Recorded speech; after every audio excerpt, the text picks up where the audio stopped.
Kurta ಸ್ಲಿಟ್ಗೆ piping ಹೇಗೆ attach ಮಾಡೋದಂತ already ಒಂದು ವಿಡಿಯೋ ಮಾಡಿದ್ದೀನಿ. ಇದು ಇನ್ನೊಂದು ಥರ ಪೈಪಿಂಗ್ ಯಾವ ಥರ ಅಟ್ಯಾಚ್ ಮಾಡೋದು ಅಂತ ತೋರಿಸಿ ಬೇರೆ ಥರ ಮೆಥಡು. ಸೊ ಈ ಥರ ಪೈಪಿಂಗ್ ಕೊಡಬೇಕಂದ್ರೆ ನೀವು 1.5 ಇಂಚ್ ಅಲವೆನ್ಸ್ ಬಿಡಬೇಕು. ಸೊ ಇಲ್ಲಿ ಸ್ಲಿಟ್ ಎಂಡ್ ಆಗುತ್ತೆ, ಬಾಡಿಯಿಂದ ಸ್ಲಿಟ್ ಎಂಡ್ ಆಗುತ್ತೆ, ಆಮೇಲೆ 1.5 ಇಂಚ್ ಅಲವೆನ್ಸ್ ಬರುತ್ತೆ. ಸೊ ಇವಾಗ ಆ 1.5 ಇಂಚ್ ಅಲವೆನ್ಸ್ ಬಿಟ್ಟಿರ್ತೀರ ನೋಡಿ, ಅಲ್ಲಿ ಮಾರ್ಕ್ ಮಾಡ್ಕೊಳ್ಳಿ. ಅಲ್ಲಿ ಮಾರ್ಕ್ ಮಾಡಿಕೊಂಡು ಪೈಪಿಂಗ್ನ ಆ ಎಡ್ಜಲ್ಲಿ ಸ್ಟಿಚ್ ಮಾಡಬೇಕು. ಸೊ ಈ ಥರ ಆ 1.5 ಇಂಚ್ಗೆ ಸ್ಟಿಚ್ ಮಾಡ್ಕೊಂಡು ಬರಬೇಕು.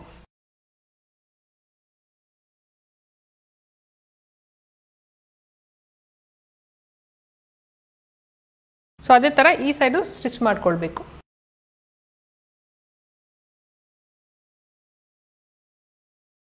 ಸೊ ಇಲ್ಲಿ ನೋಡಿ ಹಿಂಗೆ ಫೋಲ್ಡ್ ಮಾಡಿಕೊಂಡು ಈ ಎಡ್ಜ್ ಇದೆ ನೋಡಿ, ಅಲ್ಲಿ ಸ್ಟಿಚ್ ಮಾಡ್ಕೊಂಡು ಬರಬೇಕು.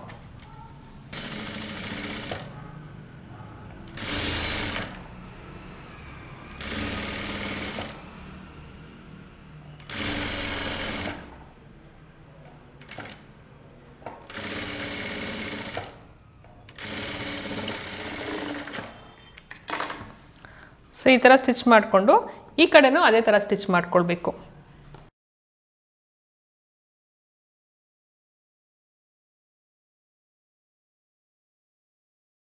ಸೊ ಈ ಥರ ಬಂದಿರುತ್ತೆ. ಹಿಂಗೆ ಸ್ಟಿಚ್ ಮಾಡಿದ್ಮೇಲೆ ಬ್ಯಾಕಲ್ಲಿ ಹಿಂಗಿರುತ್ತೆ, ಫ್ರಂಟಲ್ಲಿ ಫೇಸಿಂಗ್ ಕಡೆ ಈ ಥರ ಇರುತ್ತೆ. ಸೊ ಇವಾಗ ಏನು ಮಾಡಬೇಕು, ಇಲ್ಲಿಂದ ಸ್ಟಿಚ್ ಮಾಡಿಕೊಂಡು ಇಲ್ಲಿ ಬಂದು ಇಲ್ಲಿ ಎಂಡ್ ಮಾಡ್ಬೋದು.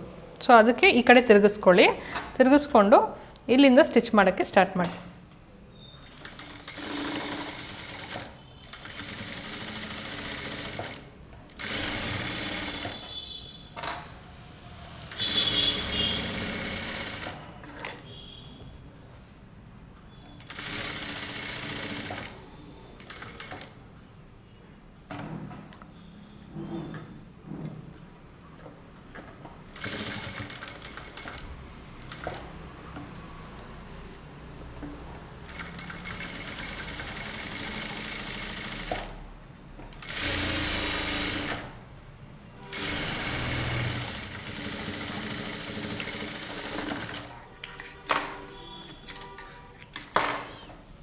ಸೊ ಈ ಥರ ಮಾಡ್ಕೊಂಡಾದ್ಮೇಲೆ ಹಿಂದ್ಗಡೆಗೆ ಈ ಥರ ಬರುತ್ತೆ, ಮುಂದೆನೂ ಈ ಥರ ಬರುತ್ತೆ.